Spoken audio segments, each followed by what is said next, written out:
Hello world, I'm Colleen and welcome to my glamorous life. This is my Halloween treat. Enjoy.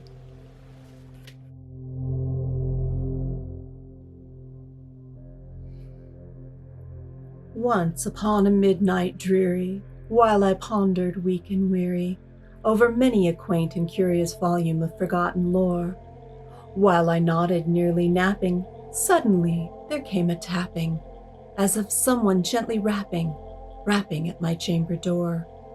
"'Tis some visitor," I muttered, tapping at my chamber door. Only this, and nothing more. Ah, distinctly I remember it was in the bleak December, and each separate dying ember wrought its ghost upon the floor. Eagerly I wished the morrow, vainly I had sought to borrow from my book's success of sorrow for the lost Lenore, for the rare and radiant maiden whom the angels named Lenore, nameless here forevermore. And the silken, sad, uncertain rustling of each purple curtain thrilled me, filled me with fantastic terrors never felt before, so that now to the still beating of my heart I stood repeating, "'Tis some visitor entreating entrance at my chamber door, some late night visitor entreating entrance at my chamber door. This is it, and nothing more."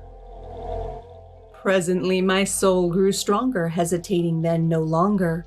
"Sir," said I, "or madam, truly your forgiveness I implore, but the fact is I was napping, and so gently you came tapping, and so faintly you came tapping at my chamber door, that I scarce was sure I heard you.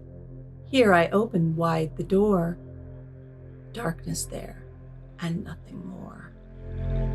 Deep into that darkness peering, long I stood there wondering, fearing, doubting, dreaming dreams no mortal ever dared dream before.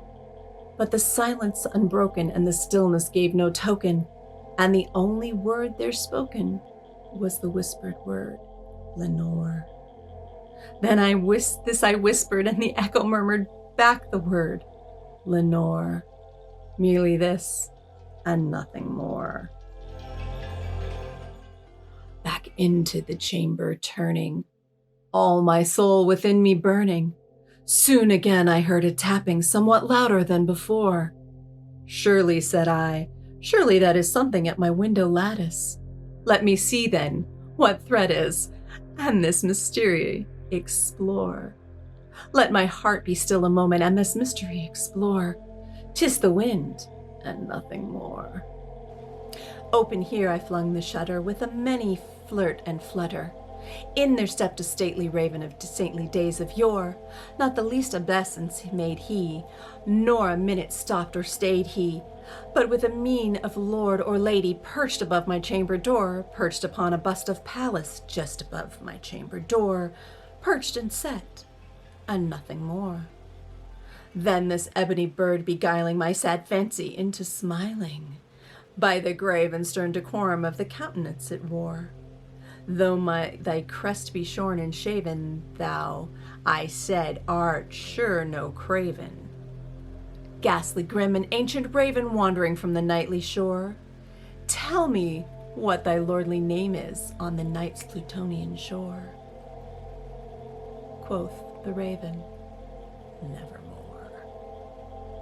Much I marveled this ungainly fowl to hear discourse so plainly, though its answer little meaning, little relevancy bore.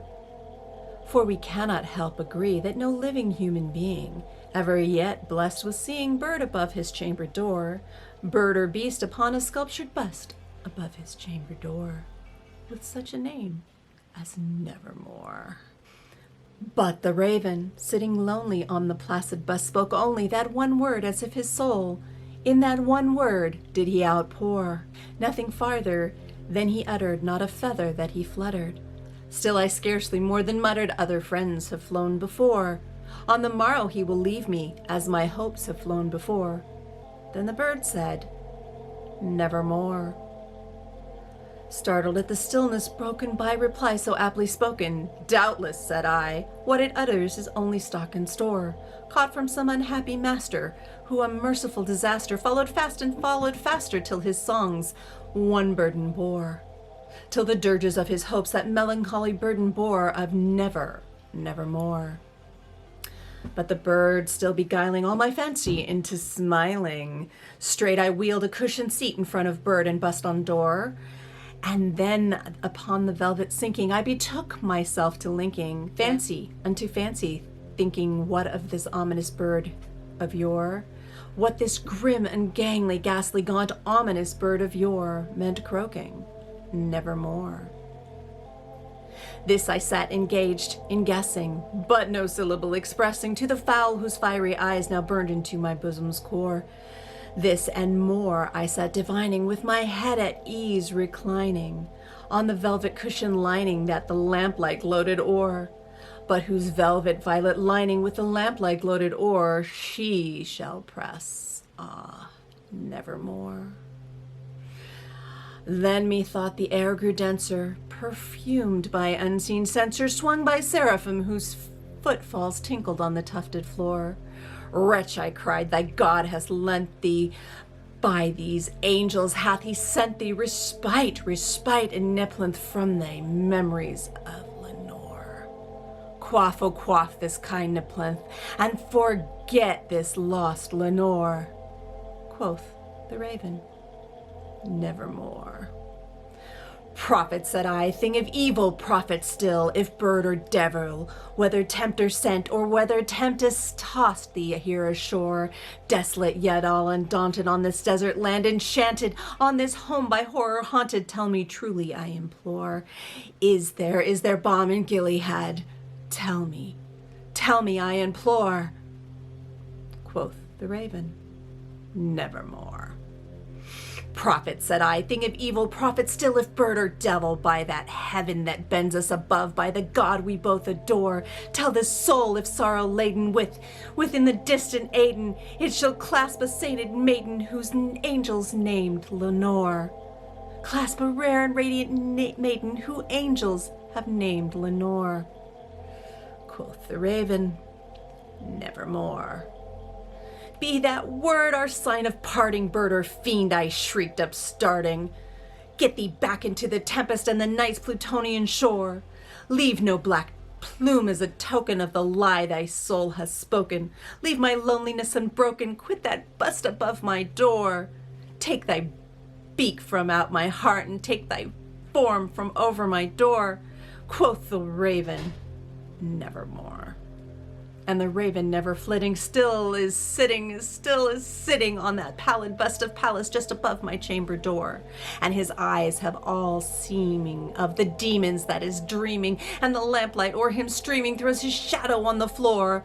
And my soul from out that shadow lies floating on the floor, still shall be lifted, never more. Happy Halloween and blessed Samhain to all, quoth the raven, nevermore.